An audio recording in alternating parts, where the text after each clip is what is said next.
Bismillahirrahmanirrahim. Alhamdulillahirabbil alamin. Allahumma shalli wa sallim ala sayidina Muhammadin miftahi babi rahmatillah adada ma fi ilmillah. Salatan wa salaman daimain bidawami mulkillah wa ala alihi wa sahbihi. Allahumma salli ala sayidina Muhammadin salatan taftahu biha lana futuhal arifin wa tufaqihuna biha fid din wa ala alihi wa sahbihi. Assalamualaikum warahmatullahi wabarakatuh. Alhamdulillah, sejak waktu subuh sampai menjelang maghrib ini kita diberi Allah kesehatan, diberi kekuatan sehingga kita bisa menunaikan ibadah suci puasa di bulan suci Ramadan. Mudah-mudahan diterima oleh Allah Ta'ala. Mudah-mudahan segala kekurangan kita dalam puasa ini dimaafkan dan diampuni oleh Allah Subhanahu wa Ta'ala. Amin Allahumma amin. Sebagaimana yang disampaikan oleh para ulama, bahwasannya ibadah yang terbaik di bulan suci Ramadan adalah memperbanyak membaca Al-Quran. Ya, banyak-banyak baca Al-Quran. Kenapa membaca Al-Quran ini menjadi ibadah yang terbaik? Meskipun semua ibadah baik, seperti misalnya baca sholawat sangat baik. Hari Senin baca sholawat baik, hari Selasa baca sholawat baik, hari Rabu baca sholawat baik. Tapi kalau malam Jumat dan hari Jumat, itu adalah waktu yang terbaik untuk baca sholawat. Malam Jumat dan hari Jumat diperintahkan untuk sholawat jauh lebih banyak dibanding hari-hari yang lain. Begitu pula membaca Al-Quran. Mau baca Al-Quran bulan Syawal, bagus. Ya, bulan apapun baca Al-Quran, bagus. Tetapi kalau baca Al-Quran di bulan Ramadan, itu lebih bagus. Ya, lebih utama. Kenapa membaca Al-Quran di bulan Ramadan lebih utama? Karena di bulan inilah Al-Quran diturunkan. Jadi Al-Quran itu diserahkan kepada Nabi Muhammad SAW, diwahyukan kepada Nabi Muhammad SAW di bulan suci Ramadan. Nah, salah satu daripada bentuk mempelajari Al-Quran, membaca Al-Quran adalah belajar tentang keutamaan Al-Quran, belajar tentang tafsir Al-Quran, ya, belajar cara membaca Al-Quran. Itu bagian daripada proses membaca Al-Quran. Nah, sore hari ini kita akan, dan insya Allah setiap hari, belajar tentang kemuliaan surat-surat yang ada dalam Al-Quran. Fadail suwaril Quranil Karim. Jadi fadilah-fadilah, kemuliaan-kemuliaan, keutamaan-keutamaan surat-surat yang ada di dalam Al-Quran. Karena setiap surat itu punya kekhususan sendiri. Contoh, ada orang meninggal dunia, dibacakan surat Al-Kahfi, bagus enggak? Bagus, namanya Al-Quran ya, bagus. Tapi kalau dibacakan surat Yasin, lebih bagus. Kenapa? Karena ada anjuran untuk membacakan surat Yasin kepada orang-orang yang sudah meninggal dunia. Misal, hari Jumat kita mau baca surat Yasin, bagus enggak? Bagus. Tapi kalau kita baca surat Al-Kahfi di hari Jumat, lebih bagus. Karena ada perintah untuk baca surat Al-Kahfi di malam Jumat dan di hari Jumat. Jadi masing-masing surat punya keistimewaan sendiri. Saya baca Al-Quran di dalam sholat. Saya baca surat An-Nas 10 kali, bagus enggak? Bagus. Kalau saya baca Al-Ikhlas 3 kali, bagus enggak? Lebih bagus. Kenapa Al-Ikhlas 3 kali lebih bagus? Karena dikatakan Al-Ikhlas itu sepertiga Al-Quran. Jadi kalau 3 kali sama dengan khatam Al-Quran. Ada riwayat yang mengutamakan surat Al-Ikhlas. Dan seterusnya dan seterusnya. Jadi setiap surat punya keistimewaan sendiri di waktu yang tersendiri dan untuk kondisi tersendiri. Sementara semua wahyunya Allah adalah bagus. Karena itu adalah wahyunya Allah Subhanahu wa Ta'ala. Pertama-tama kita akan mendengar, menyimak hadis tentang keutamaan mempelajari Al-Quran dan mengajarkannya. Disebutkan oleh Sa'ad bin Ubaidah an Abi Abdurrahman As-Sulami an Uthman bin Affan radhiyallahu anhu anin Nabi SAW qala khairukum man ta'allama al-Qur'ana wa 'allamah. Dikatakan oleh baginda Muhammad sallallahu alaihi wasallam, khairukum. Dalam hadis itu banyak kalimat khairun nas, khairukum, khair itu banyak. Ya, termasuk di antaranya ada khairun nas anfa'uhum linnas, manusia yang terbaik, manusia yang paling banyak manfaatnya untuk orang lain. Khairukum li ahli. Yang terbaik di antara kalian yang paling baik terhadap pasangan hidupnya, terhadap anak-anaknya, terhadap keluarganya. Khairukum. Nah, di sini juga dikatakan khairukum. Yang terbaik di antara kalian adalah orang yang dia mau ta'allamal Qur'an, mempelajari Al-Qur'an wa 'allamah, dan dia mau mengajarkannya kepada orang lain. Jadi seseorang yang belajar Al-Qur'an, dia sedang berproses menjadi manusia yang terbaik. Walaupun membacanya namanya juga belajar. Beda dengan mahir. Mahir itu ahli. Kalau prosesnya belajar ya namanya lagi belajar. Ya orang belajar jalan. Ya awalnya dari apa? Telentang jadi tengkurap, tengkurap jadi telentang. Kan begitu. Namanya ini belajar jalan. Kemudian nanti bisa merangkak. Setelah merangkak bisa berdiri, ditetah, ya jalan sama dipegangin. Setelah itu bisa jalan sendiri. Setelah itu dia bisa berlari. Kalau udah jalan sendiri sama bisa lari, kita enggak sebut lagi belajar jalan, kan enggak. Dia sudah bisa berjalan.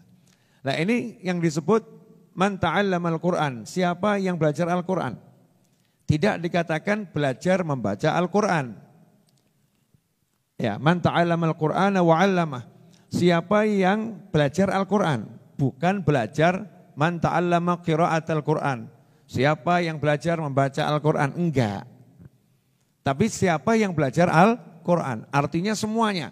Mulai dari dia itu proses membacanya, kemudian proses tajwidnya, dia belajar tajwidnya, kemudian dia belajar tafsirnya.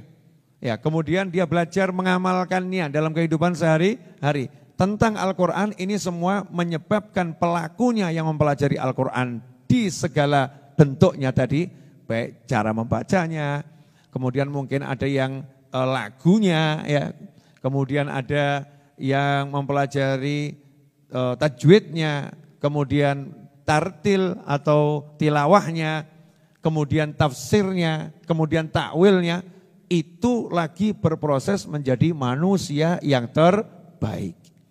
Berproses. Nah, makanya ini kabar gembira buat kita semua. Orang yang belajar Al-Quran dan mengajarkan Al-Quran, dia adalah manusia yang terbaik. Kalau kita pengen menjadi manusia yang terbaik, pengen anak-anak kita menjadi manusia yang terbaik, pengen keluarga kita menjadi keluarga yang terbaik, pengen masyarakat kita menjadi masyarakat yang terbaik, maka kita harus menjadi pribadi yang suka mempelajari Al-Quran. Kalamullah ini. Wahyunya Allah. Kok kita tinggalkan? Ya, hadzal Qur'ana mahjura. Sesungguhnya kaumku meninggalkan Al-Qur'an. Ya meninggalkan Al-Qur'an. Bacaannya ditinggalkan, pengamalannya ditinggalkan, memahami sesuai dengan apa yang dipahami oleh Nabi SAW juga ditinggalkan. Enggak mau lagi menerima tafsirnya para ulama, mulai nafsirkan dengan kepalanya sendiri. Na'udzubillah min dzalik. Diarti-artikan sesuai maunya sendiri, naudzubillah min dzalik. Tapi kalau dia tetap mau belajar sesuai kaidah yang diterapkan oleh para ulama dalam pelajari Al-Quran, maka dia akan menjadi manusia yang terbaik. Dalam riwayat yang lain dari Sayyidina Anas bin Malik radhiyallahu anhu, qala Rasulullah sallallahu alaihi wasallam, khiyarukum man ta'allama al-Qur'ana wa 'allamah. Kemudian di dalam hadis Abdullah bin Mas'ud radhiyallahu anhu, khairukum man qara'a al-Qur'ana wa aqra'ah. Ya, khairukum man qara'al Qur'ana wa aqra'ah. Dari Sayyidina Anas bin Malik radhiyallahu anhu, Rasulullah bersabda SAW, yang terbaik di antara kalian seseorang yang dia mempelajari Al-Qur'an dan mengajarkannya kepada orang lain. Sementara dalam riwayat Sayyidina Abdullah bin Mas'ud radhiyallahu anhu berkata, khairukum man qara'al Qur'ana wa aqra'ah. Ini kalimatnya Sayyidina Abdullah bin Mas'ud radhiyallahu anhu. Qila rafa'ah qala na'am. Kemudian ditanya, apakah Sayyidina Abdullah bin Mas'ud ini menganggap ini ucapan beliau sendiri atau ini ucapan Nabi SAW? Oh, itu ucapannya Rasulullah SAW. Hanya saja kalimatnya dengan kalimatnya Sayyidina Abdullah bin Mas'ud radhiyallahu anhu untuk hati-hati, hadis marfu'. Khairukum man qara'al Qur'ana wa aqra'ah. Yang terbaik di antara kalian yang membaca Al-Qur'an dan membacakannya kepada orang lain, mengajari orang lain bisa membaca Al-Qur'an. Ini semua akan menyebabkan seseorang menjadi manusia yang terbaik. Ikhwani rahimakumullah.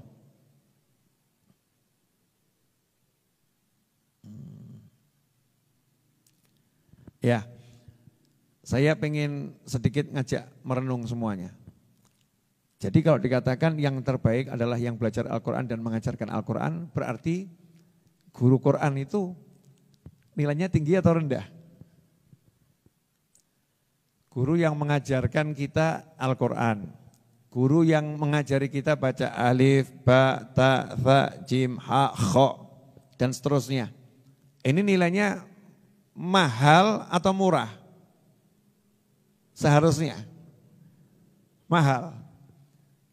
Karena berdasarkan hadis manusia-manusia yang mengajarkan Al-Quran, itulah manusia terbaik, kan begitu ya. Berarti manusia yang paling top itu yang mengajarkan Al-Quran. Pertanyaan saya untuk pemirsa di rumah, dimanapun Anda berada. Apakah kita sudah menjadikan Al-Quran ini yang terutama di rumah kita? Apakah kita sudah menjadikan Al-Quran ini yang paling urgent di rumah kita? Cek. Belajar membaca Al-Quran sama belajar A, B, C, D, E, F, G, H, I, J, K, L, M, N, O, P, Q, R, S, T, U, V, W, X, Y, Z. Tuh, dulu waktu kita TK diajarin gitu. Kita lebih semangat ngajarin mana? Alif, ba, ta, tha, jim, ha, kho kepada anak kita atau A, B, C, D, E, F, G. Semua kita pelajari. Hono coroko ya kita belajar. A, B, C, D ya kita belajar. Alif, ba, ta ya kita belajar. Tapi di kepala kita, di hati kita, di benak kita, mana yang kita jadikan prioritas utama? Oh nanti kalau nggak bisa baca A, B, C, D anak saya bodoh loh ya. Betul ya? Muncul kalimat begitu, bodoh anak saya nanti. Tapi apakah terfikir? Kalau enggak bisa baca alif, ba, ta, dan seterusnya, wah ini kehilangan ganjaran banyak ini. Ini termasuk sayanya orang yang bodoh ini. Sayanya orang bodoh. Kalau saya mengutamakan A, B, C, D ketimbang alif, ba, ta. Karena orang ngucap A, B, C, D, E, F, G enggak dapat pahala. Tapi orang baca alif, ba, ta dengan niat mempelajari Al-Quran, dengan niat mempelajari bahasanya Nabi Muhammad SAW, maka setiap mengucap alif, ba, ta dapat pahala. Belum lagi kalau itu nanti baca ayat-ayat Al-Quran. Dapat pahala yang besar. Nah apakah kita sudah menjadikan Al-Quran di rumah kita prioritas utama? Apakah kita sudah menjadikan Al-Quran prioritas utama kepada anak kita? Nak, kamu mau jadi ahli apapun tidak jadi masalah selama itu halal. Tapi yang paling penting kamu jadi ahli Al-Quran. Kamu harus bisa baca Al-Quran dengan baik. Kamu harus bisa tajwidnya Al-Quran.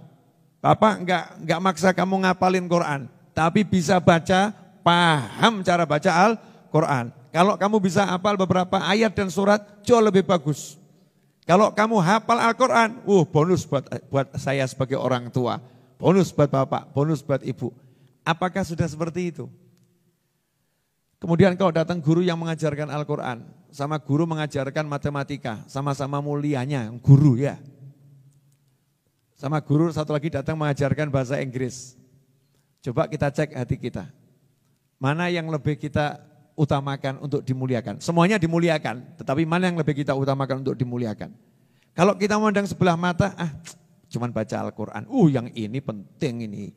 Ini yang namanya matematika, bahasa Inggris, syarat masuk perguruan tinggi ini. Oh, ini guru yang ngajar harus saya muliakan semulia-mulianya. Berarti guru matematika, bahasa Inggris bayarannya 2 juta, yang ngaji 50.000 cukup. Udah, ustadznya ngajar ngaji suruh ikhlas. Ilmu akhirat ya jangan diperdagangkan, Masya Allah. Buat dalil sendiri. Ya, giliran matematika, biologi, fisika, kimia dan kawan-kawannya kita apresiasi dengan angka yang besar. Tapi kalamullah kita pelit untuk mengeluarkan duit. Ini hati kita. Nah itu menjadi kualitas kita di hadapan Allah Ta'ala sesuai itu. Ya bagusnya guru matematika dikasih 10 juta gitu ya, biologi kasih 10 juta, Al-Quran kasih 100 juta, itu keren itu. Semuanya dimuliakan toh, nggak ngurangi haknya. Nanti kalau ditanya kenapa yang guru ngaji kok dikasih nilai yang lebih dibanding guru yang lain? Jawabannya, iya, karena ini nanti yang akan membuat saya masuk surga ya guru ini. Saya udah meninggal dunia, anak saya baca 1 huruf dari Al-Quran akan menyebabkan saya diampuni oleh Allah Subhanahu Wa Taala. Sebagaimana diceritakan dalam suatu riwayat, yang namanya juga riwayat nih kisah-kisah orang-orang soleh. Boleh percaya, boleh tidak. Tapi kalau film-film yang nggak jelas aja kita nikmatin, kita percaya kok. Ya kan? Masa riwayatnya orang soleh kok nggak dipercaya? Ya, kok nggak dipercaya? Ada satu orang meninggal dunia. Kebetulan catatan keburukannya itu lebih banyak daripada catatan kebaikan.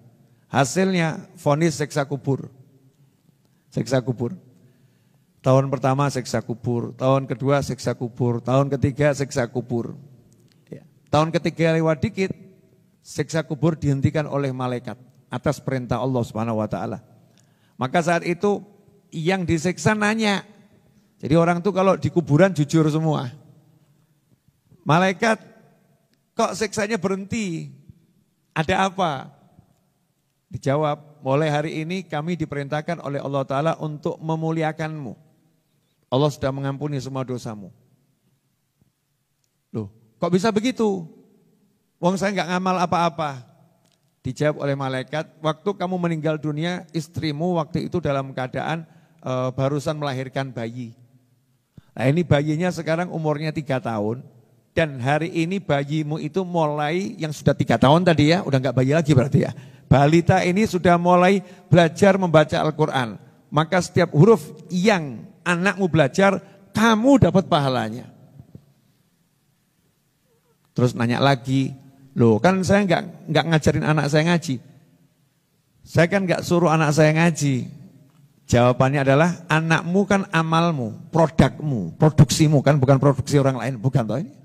Anak ini kan produksi bapaknya. Jadi amal kebajikan yang dilakukan anak otomatis bapak ibunya dapat. Karena itu produknya orang tua. Nah kalau yang tanpa niatan ngajari saja bisa dapat manfaat yang luar biasa. Apalagi saya yang datangkan guru untuk anak saya. Katanya kepada guru ngaji tadi ya. Maka ini layak, ini investasi terbesar akhirat saya ya kepada guru ngaji. Nah sayangnya kita penghormatan kepada guru yang mengajarkan baca Al-Quran, mengajarkan tafsir Al-Quran, mengajarkan ilmu Al-Quran, itu belum sepadan. Terbukti guru-guru TPA gitu ya, di musola-musola, di langgar-langgar, di masjid-masjid, bahkan yang privat ke rumah, belum kita kasih nilai yang pantas. Ya nilai yang pantas, bahkan kita berhitung kemahalan. Itu kemahalan tuh segitu, Masya Allah. Nah ini enggak pas buat kita yang mengimani bahwasanya Al-Quran merupakan kalamullah yang mulia. Jadi siapapun yang berinteraksi dengan Al-Quran menjadi mulia. Enggak usah jauh-jauh lah. Mushaf ini ada handphone, ya handphone. Handphone ini kalau kita lagi tonton YouTube taruh di bawah enggak jadi masalah ya, nonton YouTube. Betul kan? Ya mungkin juga enggak diciumin handphonenya. Enggak diciumin. Ya kecuali kalau ada foto-foto yang enggak jelas, naudzubillah min dzalik gitu. Tapi subhanallah, begitu buka aplikasi Al-Quran, nyala nih aplikasi Al-Quran, surat Al-Baqarah. Handphonenya apa mau ditaruh di lantai? Enggak, langsung ditaruh di atas. Dipegang tinggi. Hormat sama handphone? Enggak. Sama aplikasi mushaf. Kemudian dicium. Ciumin handphone? Bukan. Ciumin aplikasi mushaf. Ini handphone jadi mulia seketika gara-gara aplikasi mushaf. Mushaf Al-Quran. Sampulnya. Sampulnya itu kalau pisah dari Al-Quran, dari mushafnya, sampulnya pisah. Sama orang mungkin dia ditaruh di lantai, cuman kertas biasa buat nutupin gitu ya, sampul. Begitu kertas biasa ini nempel di mushaf, maka kertas biasa ini diciumin sama orang. Kan bukan dibuka pas suratnya ya, surat Yasin diciumin gitu kan enggak. Yang diciumin apa? Ya sampulnya diciumin. Diletakkan di atas, dipegang, didekap, di tempat yang mulia, diletakkan yang mulia. Kenapa nih sampulnya ikut mulia? Ya gara-gara sampulnya berhubungan sama Al-Quran, sama mushaf tersebut. Lah kalau kertas jadi mulia, kertas dimuliakan. Lah manusia yang ngajarin Al-Quran kok enggak kita muliakan ini loh. Ini kita nih gimana, enggak jelas kita ini. Kertasnya kita bersihkan. Kertasnya ini ya kita bersihkan, yang jadi mushaf itu ya. Bukan di dalam yang ada tulisannya ayat-ayatnya, saya enggak ngomong itu. Sampulnya kita bersihkan, sampulnya kita indahkan, kemudian sampulnya kita hargai. Lah kok manusia yang di dalam dadanya ada Al-Quran, hafal Al-Quran enggak kita muliakan? Lah kok manusia yang mengajarkan Al-Quran enggak kita muliakan? Kemudian kita lihat, oh fakir, miskin. Orangnya miskin. Orangnya biasa-biasa. Orangnya enggak terkenal. Jadi kalau yang dihormati bukan Al-Qurannya, terkenalnya. Kalau ustadznya penghafal Al-Quran terkenal langsung, ustadz, Masya Allah, terkenal ustadznya. Ustadznya biasa-biasa saja, hidupnya susah, enggak kelihatan punya duit, ya, enggak kelihatan punya pakaian yang bagus, sebelah mata. Berarti kita enggak menghargai Al-Quran ini. Kalau kita menghargai Al-Quran, kita muliakan Al-Quran, maka siapapun yang berinteraksi dengan Al-Quran, kita muliakan luar biasa. Kenapa? Khiyarukum, golongan terbaik kalian. Khairukum, yang terbaik di antara kalian. Nah ini mudah-mudahan yang sedikit ini berkah dan manfaat. Ya, tidak terasa 20 menit saya bicara. Ya kurang lebih 20 menit. 20 menit itu cepat atau lama? Nah, lama tuh katanya. Kalau Ramadan gini 20 menit lama. Sebentar lagi kan kita akan masuk waktu maghrib. Sebentar lagi ya. Insya Allah enggak terasa ini. Masih ada 15 menit. Ya, sebelum saya tutup kajian sorenya dan dilanjut dengan zikir. Nah, saya mau menjelaskan zikir yang satu ini hendaknya kita baca sebanyak mungkin di bulan suci Ramadan. Ya zikir, tadi kan amal yang sebutnya baca Al-Quran. Selesai ngaji jangan berhenti. Fa idza faragta fansab. Selesai ya bangun lagi. Asyhadu an la ilaha illallah astaghfirullah nas'alukal jannata wa na'udzu bika minan nar. Asyhadu an la ilaha illallah astaghfirullah nas'alukal jannata wa na'udzu bika minan nar. Asyhadu an la ilaha illallah astaghfirullah nas'alukal jannata wa na'udzu bika minan nar. Allahumma innaka afuun tuhibbul afwa fa'fu anna. Allahumma innaka afuun tuhibbul afwa fa'fu anna. Allahumma innaka afuun tuhibbul afwa fa'fu anna ya karim. Terus diulangi lagi, diulangi lagi, diulangi lagi. Itu yang ngajarin bukan ulama. Itu berdasarkan hadis Nabi Muhammad SAW. Di akhir bulan Sya'ban, Nabi ngasih briefing kepada para sahabat. Kalian sudah berada di penghujung bulan Sya'ban. Sebentar lagi ada bulan suci Ramadan.